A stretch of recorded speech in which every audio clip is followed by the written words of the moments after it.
Yes, folks, we're back. It's me, Mark the Movie Man, and we're here with the Final Cut, the movie review show, just for you. Now, today, I'm going to weigh in on the Transformers 2. I know it's been out a while, but I have to voice my opinion on this movie. You'll see why. Also, I'm going to show you how Hangover can cure your summertime blues, and we go out of the what the frack bin and into the what the frack ring as we bring you Mega Shark versus Giant Octopus. Oh, I'm back. I'm a man with the plan. I am here. I am Mark the Movie Man. So let's get this party started.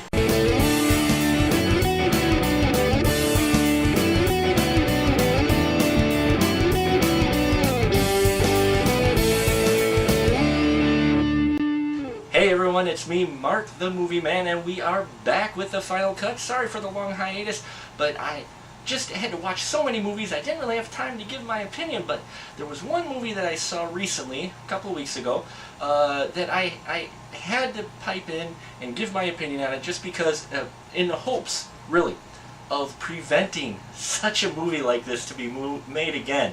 And I'm talking about Transformers. No, not this one. No, this one. Yes, Transformers 2, Revenge of the Fallen. Michael Bay and company are back in action, and they bring us an even emptier movie than Transformers 1. Folks, Transformers 1 at least had a little bit of meat in it, and Michael Bay must have just said, oh, we did our character development in this, we did our somewhat acting in this, we actually had some character development with our robots, we don't need that anymore with the sequel, no, we're just going to give you action, Megan Fox cleavage, action, her butt, action, more cleavage, and lots of running and close-ups. That's Michael Bay for you, because he is the master of close-up action and the slow-mo. But what is he not a master of is directing a really a good movie. He hasn't really made one recently, and Transformers 2 just continues his legacy of bad films. The plot for this movie is like 8 words long on 75 pages, and the spaces in between are the plot holes, okay? That's how big the plot holes are in this movie. Don't go see this movie, folks. If you have a chance not to go see this movie, take it. Rather spend some money, go rent yourself, a classic film. Go rent the animated movie. The animated series had deeper character development, more well-written plots than this $200 million film. Okay, so rent those DVDs, because you'll get more out of the Transformers from them in 1.5 hour show than you will in the 2.5 hour, disaster that is Transformers 2 pissing on my childhood.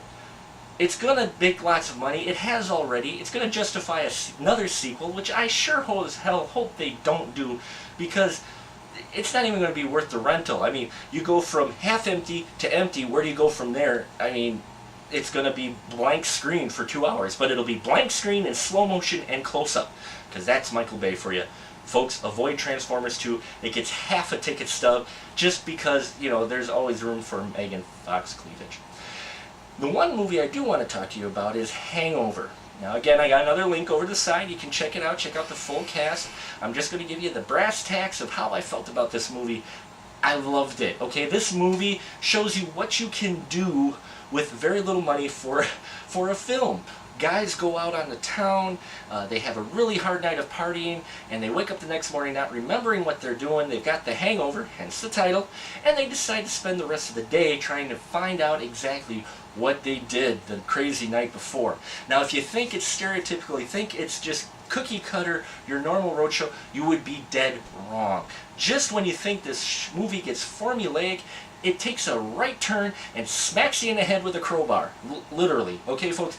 It is hilarious. I could not stop laughing. I laughed out loud. I apologize for those who may have been in the theater watching the movie with me, but they were laughing too. So we were all laughing. It's the first time in a long time I've seen a comedy where the entire audience was laughing and continually laughing. I mean, this movie has lots of laughs, lots of fun. It's just a great movie. It's how comedies should be done. More of these comedies should be done this way nowadays, but they aren't.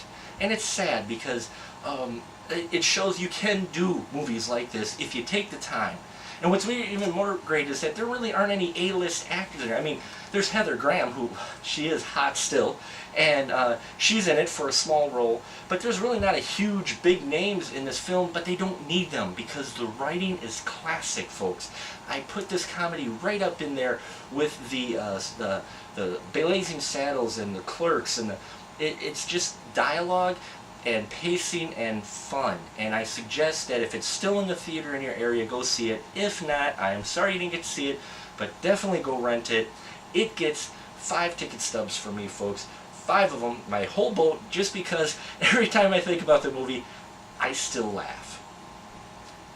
Now, next up, in our What the Frack bin, I found a ring. And in that ring, I found tons of Versus movies. Go figure. So we have What the Frack Ring. That's right, it's about movies that are bout movies. We're going to feature Versus films of all shapes, colors, and sizes. Most of them are cult classics. Some of them you may not even have heard of, but definitely, if you're into B movies, you'll want to check this out, okay? And first up is Mega Shark versus Giant Octopus. Yes, you may have seen some buzz about this movie around the internet. I believe it got digged. It may even got farked for its trailer. And you have to see this movie to believe it, okay, folks? Now, here's the plot. It's kind of deep, so prepare yourself. It's going to be, I got to give this to you right, okay? There's a mega shark and a giant octopus, and they fight, okay? That's the plot. Human race caught in the middle, and throw in Lorenzo Lamas, and throw in some about global warming, you got yourself a film right there. If you're going to go rent a movie like this, you're going to go see those two things. You don't care about the acting. You don't care. It's like when you went to see Snakes on a plane. Let's face it, folks, you didn't go for the in-depth acting. You went to go see motherfucking Snakes on a motherfucking plane because there's Sam Jackson there. Well, in Mega Shark versus Giant Octopus, Lorenzo Lamas is about the only big titled actor in the film, if you can really call him that. But what you can call this film is not good, but it's not awful either. There are some redeeming points to it. The special effects for a B horror film of this nature are actually decent, considering the fight between Mega Shark and Giant Octopus is fairly decent, but you know, when you rent a movie like this, you're not expecting a whole lot. And it actually entertained me more than I thought it would, and it was well put together for the type of movie that it is. Asylum Pictures usually doesn't have a great history of bringing us decent films, and they continue that history, but what they do bring you is an entertaining B film that'll help you escape for a while and forget about the $10 that you wasted on a certain other movie with giant robots in it.